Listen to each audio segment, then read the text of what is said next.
ദുബായിൽ വെച്ച് രേണുസുതിക്ക് ക്യാൻസർ സ്ഥിരീകരിച്ചുവെന്ന റിപ്പോർട്ടുകൾ പ്രചരിക്കാൻ തുടങ്ങിയിട്ട് കുറച്ച് ദിവസങ്ങളായി.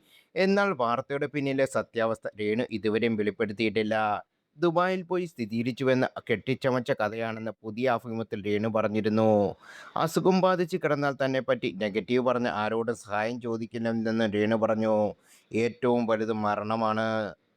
അതിലും കഠിനമായ ക്യാൻസർ പോലുള്ള രോഗം വരുന്ന അവസ്ഥ ആശുപത്രിയിൽ പോയി നോക്കിയാൽ അറിയാം. ഒരു തെറ്റും ചെയ്യാത്ത കുഞ്ഞു മക്കൾക്ക് വരെ ഈ അസുഖം വരുന്നുണ്ട്. അതുകൊണ്ട് തന്നെ ക്യാൻസർ പോലുള്ള അസുഖം ആർക്കെങ്കിലും പിടിപെട്ടു എന്ന് കേട്ടാൽ ആഘോഷിക്കുകയല്ല, മറിച്ച് പ്രാർത്ഥിക്കുകയാണ് വേണ്ടത്. ഇങ്ങനെയുള്ള രോഗം പിടിപെട്ട് ഇന്നയോ നാളെയോ എന്ന് പറഞ്ഞ് ജീവിക്കുന്ന ഒരുപാട് പേരുണ്ട്. എൻ്റെ കാര്യം ഞാൻ പ്രേക്ഷകരോട് പറഞ്ഞിരിക്കും. അല്ലാതെ അവരും ഇവരും പറഞ്ഞല്ല നിങ്ങൾ അറിയേണ്ടത്. ദുബായിൽ നിന്ന് രോഗം സ്ഥിരീകരിച്ചു എന്നതെല്ലാം പച്ചക്കള്ളമാണ്. റീച്ചിന് വേണ്ടി അവർ പലതും പറയും. രോഗം വെച്ച് ഒരു മനുഷ്യനും ഇങ്ങനെയൊന്നും ചെയ്യില്ല. ഈ വാർത്തകൾ കണ്ട് എന്നെ ഒരുപാട് പേർ വിളിച്ചു. സത്യാവസ്ഥ ചോദിച്ചു. അതിനുള്ള കൃത്യമായ മറുപടി അവർക്ക് ഞാൻ കൊടുത്തു. ഇങ്ങനൊരു അസുഖത്തെപ്പറ്റി പറയാനുണ്ടെങ്കിൽ എൻ്റെ പ്രേക്ഷകരുടെ അടുത്ത് ഞാൻ വന്ന് പറഞ്ഞിരിക്കും. വ്ളോഗേഴ്സ് പറയുന്നതല്ലല്ലോ നോക്കേണ്ടത്. എയ്ഡ്സിനെ പറ്റി ഇവർ പറയുന്നില്ല. ക്യാൻസറിനെ പറ്റിയാണ് പറയുന്നത്.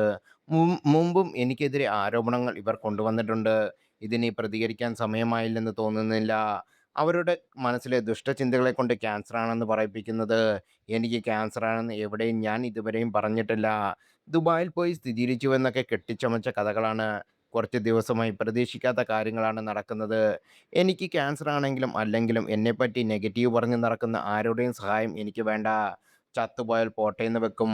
രോഗിയുടെ വിവരങ്ങൾ പുറത്തുവിടുന്നത് ആശുപത്രി ചെയ്യുന്നത് തെറ്റ്. അവർ കച്ചവടമാക്കി. രോഗവിവരം ഒരാളുടെ പ്രൈവസിയല്ലേ. 40 വയസ്സിനും 50 വയസ്സിനും ഇടയിൽ ബ്രസ്റ്റ് ക്യാൻസർ സാധ്യതയുണ്ടെന്ന് പരിശോധിക്കണം.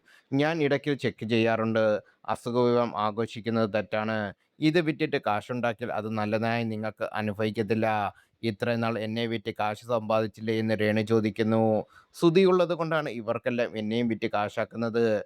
അങ്ങനെ നോക്കുമ്പോൾ ഇവരല്ലേ ശ്രുതിയെ വിറ്റ് കാശാക്കുന്നത്. ശ്രുതിയുടെ മൂന്നാമത്തെ ആണ്ടാണ് വരാൻ പോകുന്നത്. കഴിഞ്ഞ വർഷം സുധീർ ആണ്ടിന് വരാമെന്ന് പറഞ്ഞതിന് ഞാൻ ഒരുപാട് സൈബർ ബുള്ളിങ് അനുഭവിച്ചു.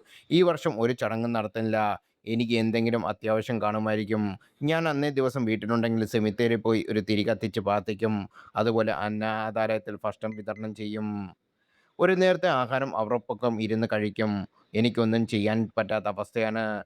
സബ്സ്ക്രിപ്ഷനും ചെയ്യാൻ പറ്റില്ല. വയറും കാണിക്കാൻ പറ്റില്ല. ബാക്കിയുള്ളവർക്ക് എന്തും ചെയ്യാം. അവർക്കൊന്നും ഒരു കുഴപ്പമില്ലെന്ന് റീന പ്രതികരിച്ചു പറഞ്ഞു.